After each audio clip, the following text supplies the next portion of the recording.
When three white cops put their hands on Bumpy Johnson's 15-year-old nephew in front of a Harlem bodega, they didn't just break a kid's ribs, they started a countdown.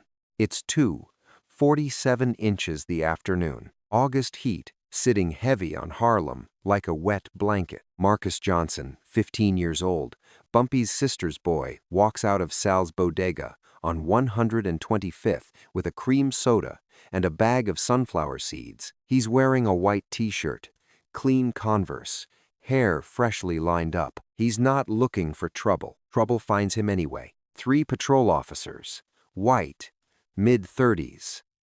The kind who've been walking this beat long enough to think they own it. Officer Doherty, Officer Klein, Officer Rafferty. They've been shaking down shopkeepers all week, taking envelopes, pocketing protection money that doesn't protect anyone. Sal paid them yesterday. But when they see Marcus step out into the sun, something else takes over. Maybe it's the heat. Maybe it's the way the kid holds himself head up, shoulders back, like he belongs here, like he's untouchable. Doherty steps in front of him. Hold up. Marcus stops, polite, respectful even. Yes, officer, where'd you get the money for that soda? Marcus blinks, confused. My pocket? Don't be smart with me, boy. The word lands like a slap. People on the street start slowing down. Not stopping, just slowing. Watching from the edges. Klein moves to Marcus's left, Rafferty to his right. A triangle. Marcus's pulse spikes, but he keeps his voice steady. I didn't do anything wrong. We'll decide that, Klein says. He grabs Marcus by the arm, hard. Marcus pulls back on instinct, not aggressive, just reactive, and that's all the excuse they need. Doherty shoves him into the brick wall. The cream soda hits the pavement. Glass everywhere. Rafferty drives a fist into Marcus's ribs. Once, twice. The kid buckles. They drag him to the ground. Boots, batons, fists. It lasts maybe 40 seconds. Feels like an hour. When they're done, Marcus is curled on the sidewalk, blood pooling under his cheek, breathing shallow. Doherty wipes his hands on his pants. Next time, show some respect. They walk away. Not a single person on that block moves to stop them. Not because they're cowards. Because in 1963 Harlem, you don't fight the police in the street. You lose that fight every time. But someone does move. A woman, Miss Lorraine, who runs the flower stand 2 doors down. She kneels beside Marcus, touches his shoulder gently. Baby, can you hear me? Marcus nods, barely. We're gonna get you home. You're gonna be all right. 2 men help him to his feet. Another kid runs to find a payphone. Within 6 minutes, the call reaches Bumpy. He's 4 blocks away, sitting in the back of Junie's pool hall, playing chess with a retired postal worker named Clarence. The phone rings at the bar. Junie answers, listens. His face goes still. He walks the phone over to Bumpy, cord stretching across the room. It's for you. Bumpy takes it, listens, doesn't ask questions, doesn't interrupt, just listens. When the voice on the other end finishes, Bumpy says 2 words. I'm coming. He hangs up, sets the phone down carefully, looks at the chessboard one more time. Then he stands. Clarence knows better than to ask. Bumpy walks to the door, slow and deliberate, not rushing, not panicking. But everyone in that pool hall feels the shift. The temperature drops. The air gets heavier. Because when Bumpy Johnson moves with that kind of calm, it doesn't mean nothing's going to happen. It means everything's about to. By the time Bumpy reaches 125th Street, Marcus is already being walked home by Miss Lorraine and 2 other neighbors. Bumpy doesn't go to the boy first. He goes to the sidewalk, looks at the blood, the broken glass, the scuff marks in the dirt where his nephew was beaten. Someone's already swept up most of the mess, trying to erase it. But you can't erase something like this. Not in Harlem. Bumpy crouches down, touches the concrete where Marcus's face hit the ground. Then he stands, looks up and down the block. Every window has eyes in it now. He doesn't say a word. He just nods. Once. And that nod says everything. I see it. I know, and it won't stand. By sundown, every numbers runner, every bartender, every cabbie, every hustler, every shopkeeper in a 12-block radius knows what happened. They know who did it.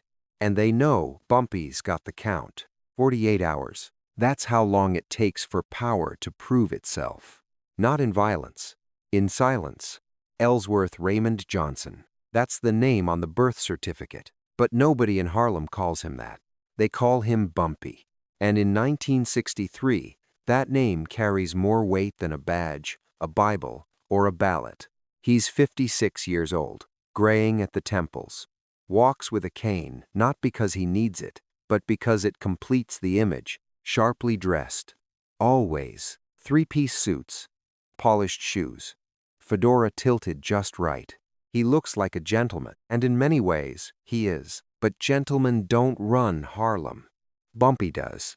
He didn't get here by accident. He got here by reading the room better than anyone else, by knowing when to move and when to sit still, by understanding that real power isn't loud, it's quiet. It's the kind of power that makes people come to you, and they do, every day. A landlord tries to evict a single mother.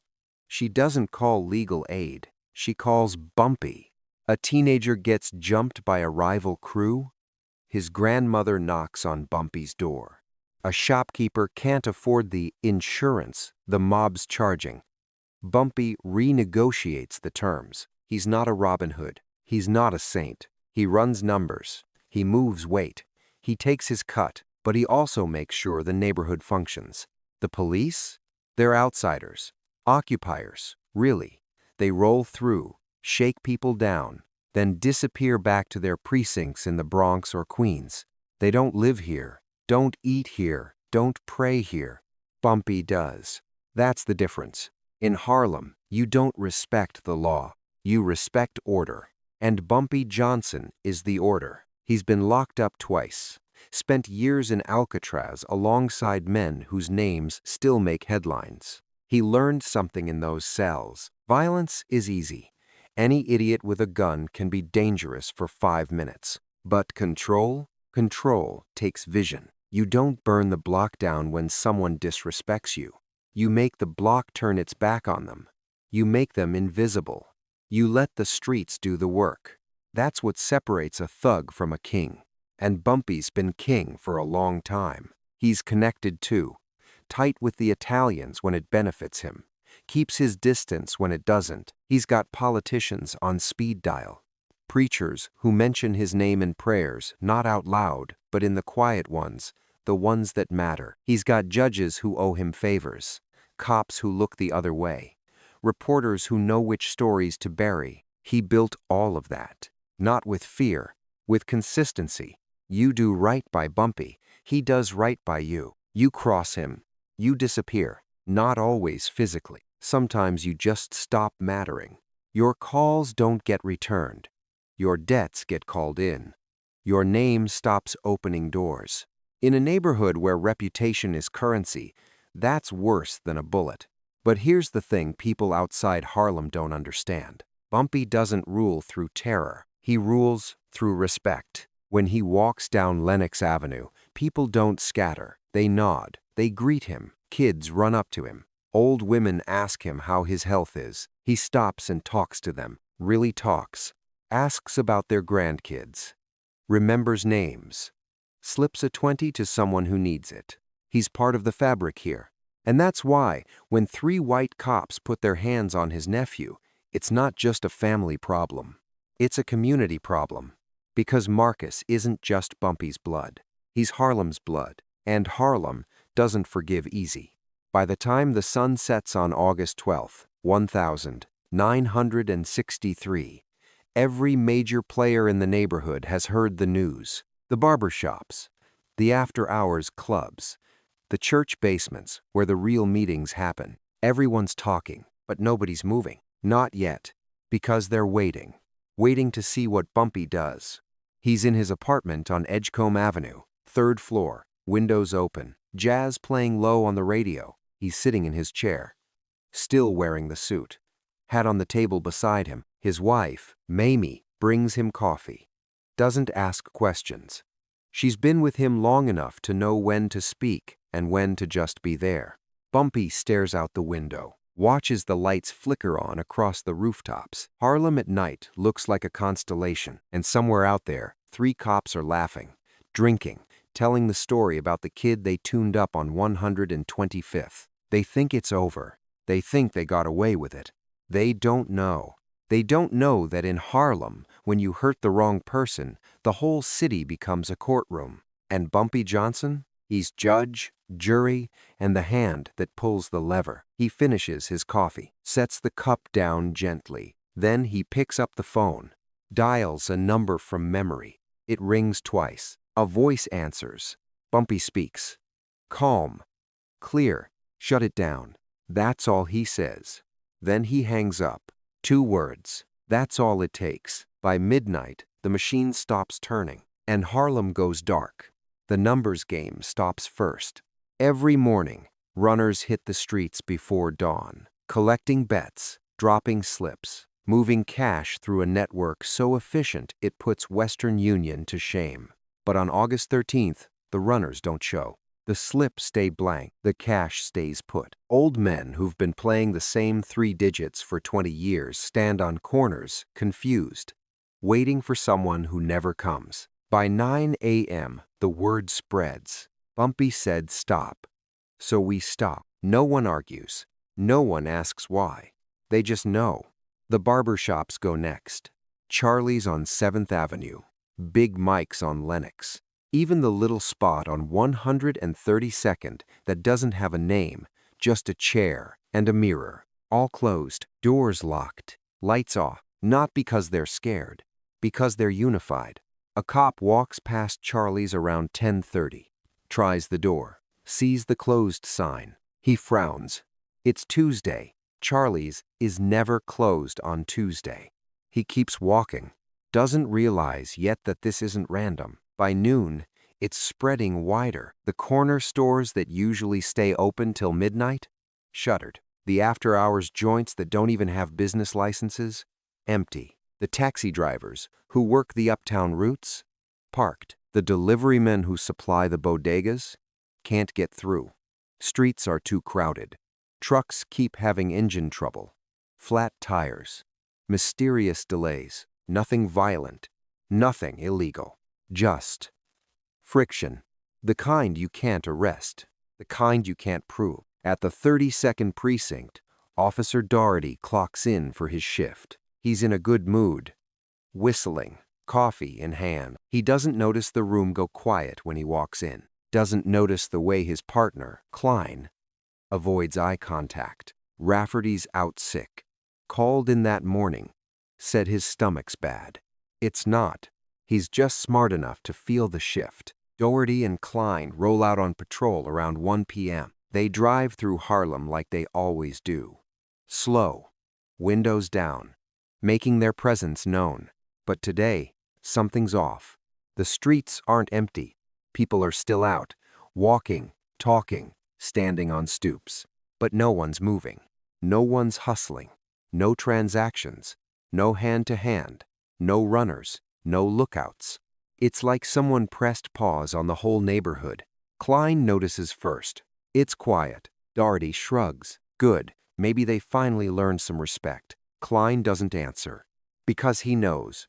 This isn't fear. This is strategy. At 3 p.m., a sergeant back at the precinct tries to call one of his informants. No answer. Tries another. No answer.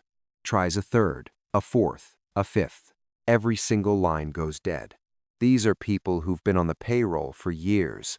Reliable, greedy, easy to control. Now, gone. The intelligence pipeline the NYPD depends on, completely dry. No tips, no whispers. No heads up about who's holding, who's beefing, who's about to pop off. The precinct is flying blind, and they still don't understand why. By the evening of the first day, City Hall starts getting calls. Small business owners, community leaders, even a pastor or two, all saying the same thing. Something's happening in Harlem. We don't know what, but the streets feel different, No one mentions Bumpy's name. They don't have to. On the second day, it gets worse. Patrol cars start having problems. Flat tires, slashed, but never directly, just worn down in exactly the right spot. Could be coincidence, could be vandalism. Hard to prove either way. Precincts that depend on local mechanics to keep the fleet running? Suddenly, every shop is backed up. Come back next week, they say. We're short on parts. Can't help you right now. The radios get spotty too. Dead zones that didn't exist before. Calls that don't go through. Dispatchers losing contact with units for minutes at a time. Nothing catastrophic. Just enough to make every cop feel vulnerable. Meanwhile, the neighborhood is calm, eerily calm. No fights, no robberies, no domestic calls. Crime doesn't spike. It vanishes because the people who usually cause problems, they're getting a different kind of message. Now's not the time. Sit down, be still, and they listen. Not because they're afraid of the cops, because they're loyal to Bumpy. On the second night, Doherty finally starts to feel it. He's sitting in a diner on 135th trying to eat a patty melt. The waitress brings his plate. No eye contact, no small talk. A kid walks past the window, sees him, whispers something to his friend. They both look at Doherty, not with fear, with something worse, contempt. Doherty's stomach turns. He leaves the sandwich half-eaten, drops bills on the counter, walks out, gets in his patrol car, sits there for a minute. He finally says it out loud. "We fucked up." Klein, sitting in the passenger seat, doesn't answer. He's been knowing. Back on Edgecombe Avenue, Bumpy's phone rings. It's a deputy inspector, man named Sullivan, Irish. Been on the force 30 years. Smart enough to recognize a checkmate when he sees one. "Mr. Johnson," he says. Respectful, careful. "We'd like to have a conversation." Bumpy leans back in his chair, takes a sip of water, lets the silence sit for a moment. Then, calm as Sunday morning, "I'm listening." "In person," Sullivan says. "If you're willing." Bumpy glances at the clock on the wall. 48 hours. Right on schedule. "Tomorrow night," Bumpy says. 8 o'clock, Junie's pool hall. "Come alone, you and one other. No uniforms, no badges on the table."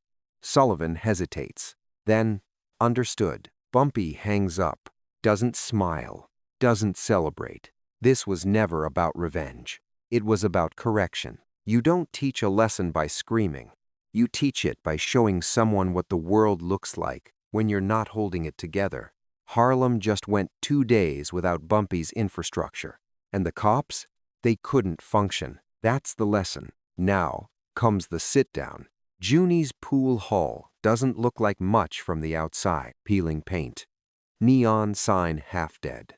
The kind of place you walk past without thinking twice. But inside, it's sacred ground.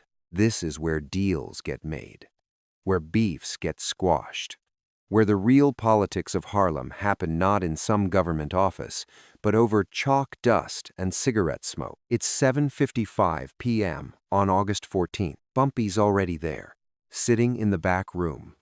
Door closed. One light overhead. Table in the center. 2 chairs across from him. Empty. For now. Junie stands by the front door, arms crossed. He's not letting anyone in who doesn't belong. At exactly 8 p.m., a black sedan pulls up outside. No sirens, no lights. Unmarked, 2 men step out. Deputy Inspector Sullivan, mid-50s, gray suit, tired eyes. The kind of cop who's seen enough to know when he's outmatched. Next to him, Lieutenant Caruso, younger, 38, maybe. Union delegate, the guy who represents the rank and file when things get messy. He's here to make sure whatever happens tonight doesn't blow back on the precinct. They walk to the door. Junie opens it, doesn't say a word, just steps aside. Sullivan nods, a gesture of respect. Caruso looks around, sees the pool tables, the men standing along the walls, watching. Silent, he swallows hard. They're led to the back. Junie knocks twice, then opens the door. Sullivan enters first. Caruso follows. Bumpy doesn't stand. Doesn't shake hands. Just gestures to the chairs. Sit. They do. The door closes behind them. For a moment, nobody speaks. Sullivan clears his throat. Mr. Johnson, thank you for agreeing to meet. Bumpy tilts his head slightly. Studying him. You asked. I said yes. That's not a favor. That's a courtesy. Sullivan nods. Knows better than to push. Caruso shifts in his seat. Uncomfortable. He's used to being the toughest guy in the room. Not here. Bumpy leans forward. Slowly. Hands folded on the table. 2 days ago, 3 of your officers beat a 15-year-old boy on 125th Street. Sullivan doesn't flinch. We're aware. Are you aware, Bumpy continues, voice calm, that the boy is my nephew? Caruso's eyes widen slightly. He didn't know that part. Sullivan did. We are now, Sullivan says carefully. Bumpy doesn't blink. Then you understand why we're here. Sullivan nods. I do, and I want you to know those officers acted outside of protocol. What happened was wrong. Wrong. Bumpy repeats, tasting the word. That's a soft word for what it was. Caruso jumps in, trying to defend his guys. Look, tensions are high. The neighborhood's been... Bumpy raises one finger. Caruso stops mid-sentence. The room goes cold. Bumpy doesn't raise his voice, doesn't need to. I didn't invite you here to explain tensions to me. I live those tensions. Every single day. He leans back now, relaxed, dangerous. Your men came into my neighborhood, put their hands on my family, in front of my people. And you want to talk to me about stress? Silence. Sullivan takes a breath. What do you want, Mr. Johnson? Bumpy looks at him for a long moment. I want you to understand something. He taps the table once. Slow. Deliberate. This neighborhood doesn't run because of your badges. It runs because we let it run. Every number you collect, every arrest you make, every snitch you flip, that only works because we allow it. Caruso opens his mouth, closes it, because he knows it's true. For 2 days, Bumpy continues, I took that permission away. And what happened? Sullivan's jaw tightens. Your precincts went dark. Your informants disappeared.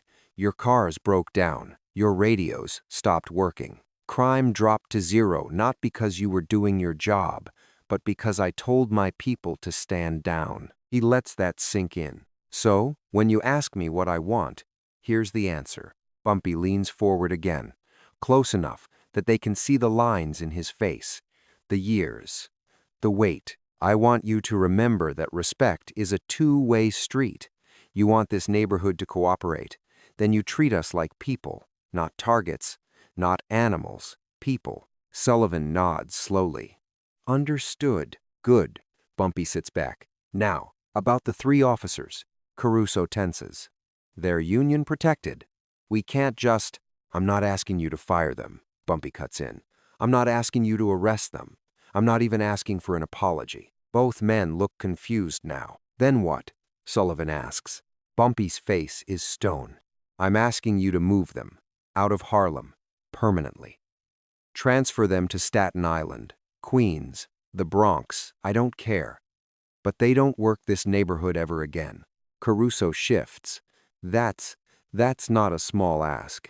No, Bumpy agrees. It's not, but it's fair. Sullivan considers this. He's doing the math in his head, weighing the options. If he says no, Harlem stays frozen. The precinct stays blind. The brass downtown starts asking questions. If he says yes, he loses 3 officers. But he regains control. It's not even a choice. All right, Sullivan says quietly. I'll make it happen. Caruso looks at him, stunned. Sir, it's done, Sullivan says firmly. Bumpy nods once, satisfied. Then we're finished here. He stands, not rushed, just, complete. Sullivan and Caruso rise as well. At the door, Sullivan pauses, turns back. Mr. Johnson, for what it's worth, I am sorry. About your nephew. Bumpy meets his eyes. I know you are. But sorry doesn't stop the next one. Policy does. Respect does. Make sure your men understand that. Sullivan nods. I will. They leave. The door closes. Bumpy stands there for a moment, alone in the room. Then Junie steps in. They gonna follow through? Bumpy nods. They will. They don't have a choice. Junie grins. You didn't even raise your voice. Bumpy picks up his cane, adjusts his hat. I didn't need to. He walks toward the door, then stops. Looks back at Junie. Power isn't about how loud you can get. It's about how quiet you can be, and still make the whole room listen. Junie just nods. Because that's Bumpy. That's always been Bumpy. By the next morning, the word is out. Doherty, Klein, and Rafferty are being transferred. Effective immediately. No press release. No internal investigation. Just gone. And by noon on August 15th, Harlem starts moving again. The runners hit the streets. The shops reopen. The taxis roll. The numbers flow. Everything goes back to normal, but it's not the same normal, because now everyone knows. The cops know. The city knows. And most importantly, Harlem knows. You don't touch Bumpy's family. You don't disrespect his streets. And if you do, you don't get a war. You get erased. Quietly. Completely. That's the kind of power you can't fight. Because by the time you realize it's happening, it's already over. Officer Patrick Doherty gets the call on a Thursday morning, 2 weeks after the sit-down. He's at home, still in his undershirt. Coffee going cold on the kitchen table. The phone rings. It's his captain, Doherty. You're being transferred. No preamble. No explanation. Just the hammer coming down. Transferred where? Doherty asks. Voice tight. Staten Island, North Shore Precinct. Effective Monday. Doherty's stomach drops. That's a demotion. It's a lateral move, the captain corrects. But his tone says otherwise. Why? Silence on the other end. Then, you know why. The line goes dead. Doherty sits there, receiver still in his hand, staring at nothing. He knows. He's known since the second day of the freeze. Since the diner. Since the looks. He crossed a line he didn't even see. And now, he's paying for it. Klein gets the same call an hour later. Transfer to Queens, a precinct in Flushing that handles traffic violations and noise complaints. It's cop purgatory. He doesn't fight it, doesn't argue, just says, "Yes, sir," and hangs up. His wife asks him what's wrong. He doesn't answer, just goes into the bedroom and closes the door. Rafferty's already gone. He didn't wait for the call. The morning after the sit-down, he packed a bag, told his wife they were moving, and bought a one-way ticket to Boston. He's got family there. A cousin who runs a construction company. He'll start over, somewhere far away from Harlem. Somewhere. Bumpy Johnson's name doesn't mean anything. But here's the thing about running. You can leave the city. You can't leave the story. Within a week, every cop in the 5 boroughs knows what happened. 3 officers beat a kid in Harlem. Turns out the kid was connected. The neighborhood shut down. The brass caved. The officers got ghosted. Nobody says Bumpy's name out loud, but everyone knows. And the message is clear. There are people in this city you don't touch. Lines you don't cross. Not because of the law. Because of something older than that. At the 32nd precinct, the new officers who replaced Doherty, Klein, and Rafferty walk a little softer. They don't shake down shopkeepers as hard. They don't stop kids just for standing on corners. They learn names. Say good morning. Show up when they're actually needed. Not out of kindness. Out of calculation. Because they saw what happens when you push too far. You don't get arrested. You don't get sued. You just stop existing. Your career stalls. Your connections dry up. Your name becomes a warning instead of a reputation. And in a job where reputation is everything, that's worse than getting fired. Marcus Johnson heals slowly. 2 cracked ribs, bruised kidney, cuts and swelling that take weeks to fade. But he's young, strong. His body recovers. The rest takes longer. He doesn't talk much after it happens. Stays inside, keeps his head down. His mother worries, cries at night when she thinks he can't hear. But Bumpy sits with him, doesn't lecture, doesn't preach, just sits. One afternoon, a month after the beating, they're on the stoop outside Bumpy's building.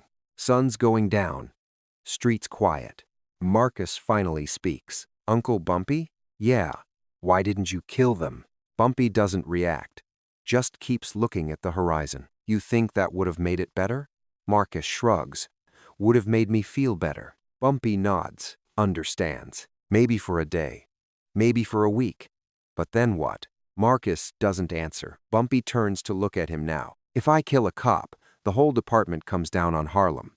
They raid every block, lock up everyone they can, turn this place into a war zone. And the people who suffer?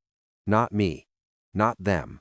You, your mother, your neighbors, the ones who can't leave." He lets that sit. Power isn't about revenge, Marcus. It's about leverage.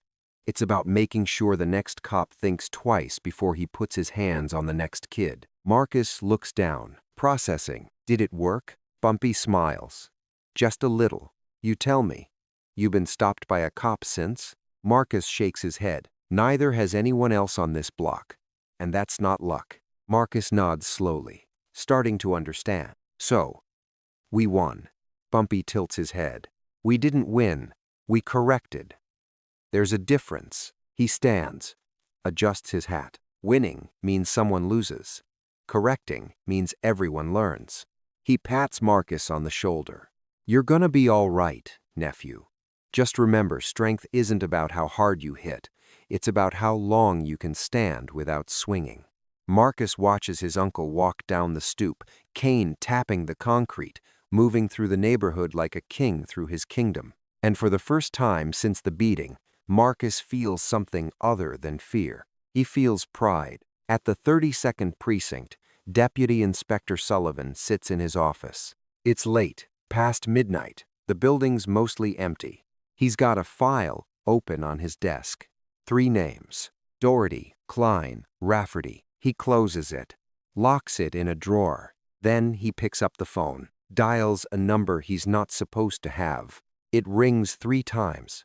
Bumpy answers. "Yeah, it's Sullivan." Silence. Then, "I'm listening." Sullivan exhales. "I just wanted to say you were right. About respect, about how things work." Bumpy doesn't respond, just waits. "I've been doing this job for 30 years, Sullivan continues, "and I thought I understood power, thought it came from the badge, from the gun, from the law." He pauses. "But you taught me something. Power comes from the people who let you have it. And the moment they stop, you're nothing." Bumpy's voice is calm. "Even, you didn't call to tell me that." Sullivan smiles despite himself. "No, I called to say thank you for not burning it all down. You could have, and we both know it." "I could have," Bumpy agrees. "But that's not how you build something that lasts." Sullivan nods, even though Bumpy can't see him. "We'll do better. I'll make sure of it. You do that." The line goes quiet for a moment. Then Bumpy speaks again. "Inspector, yeah? This only works if it's mutual. You keep your men in line, I'll keep mine in line. But if one of yours steps out again," he doesn't finish the sentence. He doesn't need to. "Understood," Sullivan says. They hang up. Sullivan sits in the dark for a while, thinking about power, about respect, about the fact that the most dangerous man in Harlem never raised his voice, never fired a shot, never made a threat, and still won.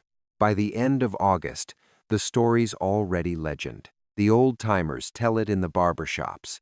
The young boys whisper it on the corners. Remember when Bumpy shut down Harlem for 48 hours? Remember when 3 cops learned the hard way who really runs this neighborhood? The details shift depending on who's telling it, but the lesson stays the same. You don't touch what's his. You don't disrespect the streets. And if you do, you don't get violence. You get something colder, something permanent.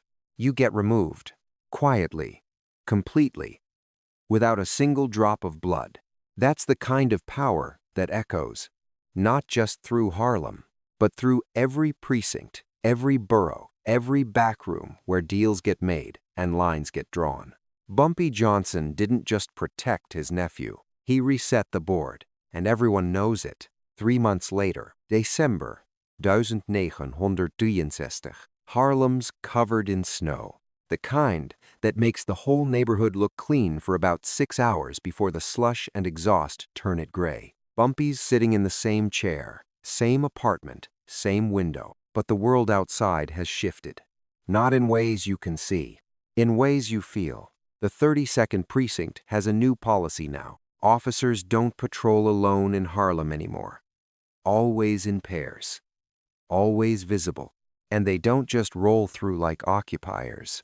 They stop. They talk. They learn names. It's not friendship. It's detente. And understanding. You respect us. We respect you. You do your job. We'll do ours. And everybody gets to go home at night. It's not perfect, but it's better. Marcus is back in school now, junior year.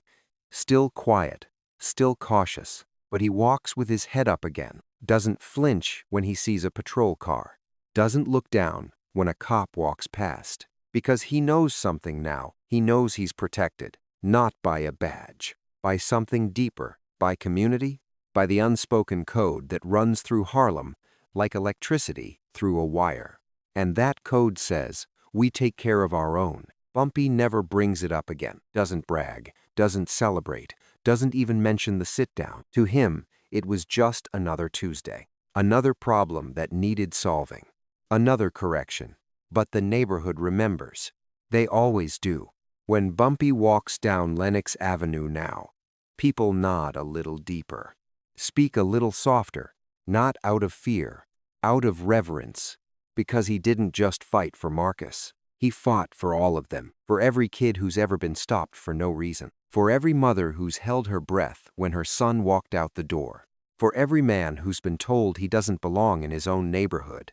Bumpy proved something that August. He proved that power doesn't come from violence. It comes from unity. From knowing when to move and when to be still. From understanding that the strongest weapon isn't a gun or a fist.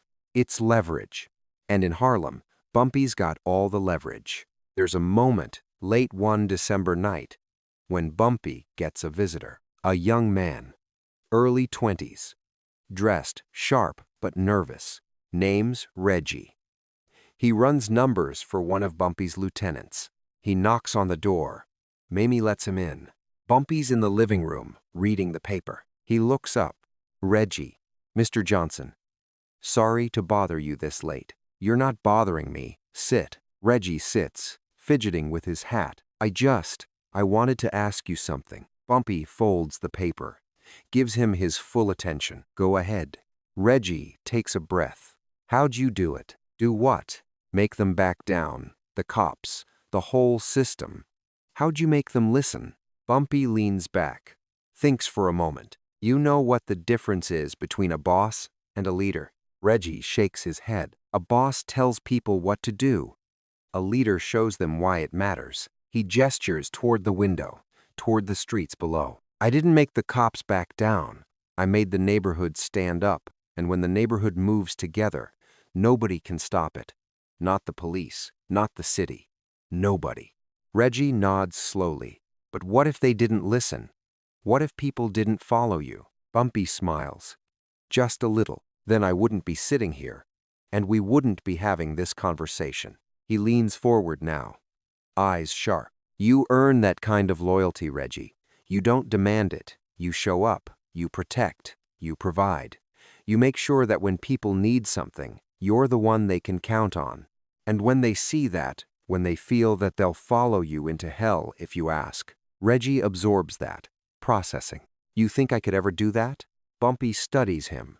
Sees something in the kid's eyes, hunger, ambition, but also respect.